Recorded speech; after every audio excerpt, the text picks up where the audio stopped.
Bonjour les amis! Aujourd'hui, nous allons voir l'ordre croissant et l'ordre décroissant. Tu vas voir, c'est très facile, puisque si tu suis bien l'ordre des leçons, nous en avons déjà parlé dans la leçon « Comparer et ranger les nombres jusqu'à 20 ». Donc si tu ne connais pas mal cette leçon, va vite la voir et t'entraîner, sinon on peut commencer. Je te rappelle que nous avons donc vu auparavant qu'en comparant des nombres, on peut les ranger du plus petit au plus grand ou du plus grand au plus petit. Eh bien, l'ordre croissant et l'ordre décroissant, c'est exactement la même chose. Quand on range les nombres du plus petit au plus grand, on dit qu'on les range dans l'ordre croissant. Et on peut le faire avec tout. Par exemple, ces peluches sont dans le désordre, mais on peut les ranger par ordre de taille du plus petit au plus grand. Alors, la souris est plus petite que le poisson, je la mets donc avant. Le poisson est bien plus petit que le chien, qui est plus grand que les deux autres. Donc, j'ai rangé mes peluches par ordre de taille du plus petit au plus grand. Mais si je les mets au contraire du plus grand au plus petit, comme ceci, alors on dit qu'ils sont dans l'ordre décroissant. Il suffit donc de bien mémoriser. Quand ça devient plus grand, c'est l'ordre croissant. Et à l'inverse, quand ça devient plus petit, on parle d'ordre décroissant. Donc regarde bien l'image et mets-la bien dans ta tête. Ferme les yeux pour continuer à voir l'image dans ta tête. Puis rouvre les yeux et vérifie que ton image est toujours juste dans ta tête. Je te laisse comme d'habitude fermer et rouvrir les yeux plusieurs fois jusqu'à ce que tu ressentes que l'image est claire pour toi dans ta tête.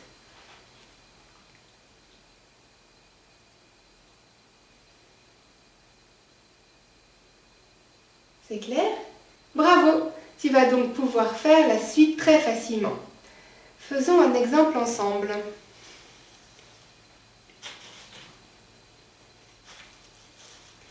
Voici les nombres 4, 13 et 10.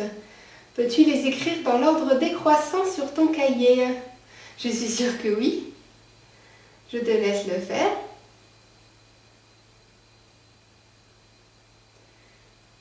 Je te rappelle donc ce que l'on vient de voir. L'ordre décroissant, c'est dans quel sens?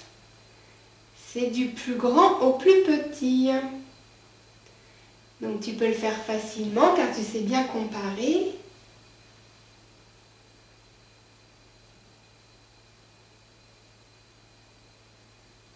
Donc du plus grand au plus petit, nous avons bien en premier le plus grand nombre, c'est 13. Ensuite 10 et ensuite 4. Bravo! Maintenant, voici les nombres 14, 9, 2 et 16. Peux-tu les écrire dans l'ordre croissant? Je te laisse le faire. Tu peux mettre la vidéo sur pause pendant que tu le fais, puis nous vérifierons ensemble.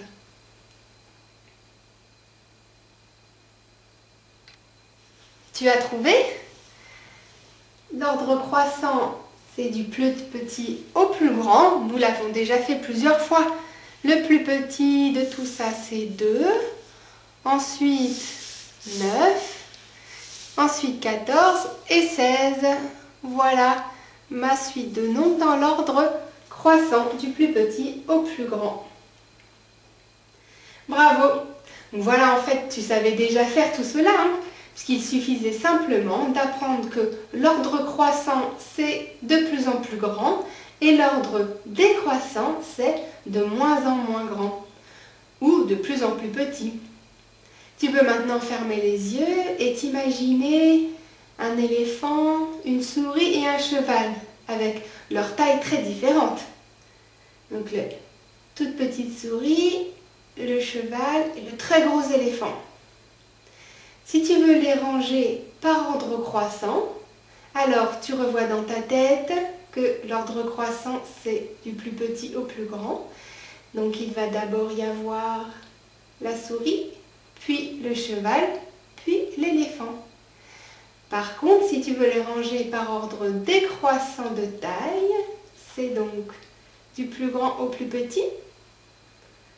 Alors tu vois dans ta tête que tu auras d'abord l'éléphant, puis le cheval, puis la souris, par ordre décroissant. Bravo! Il ne te reste plus qu'à aller t'entraîner. Comme d'habitude, tu peux aller t'amuser sur le site réviser.eu dans la leçon du professeur à tout scolaire qui s'appelle l'ordre croissant et décroissant jusqu'à 20. Amuse-toi bien pour que cela soit de plus en plus facile pour toi et à bientôt!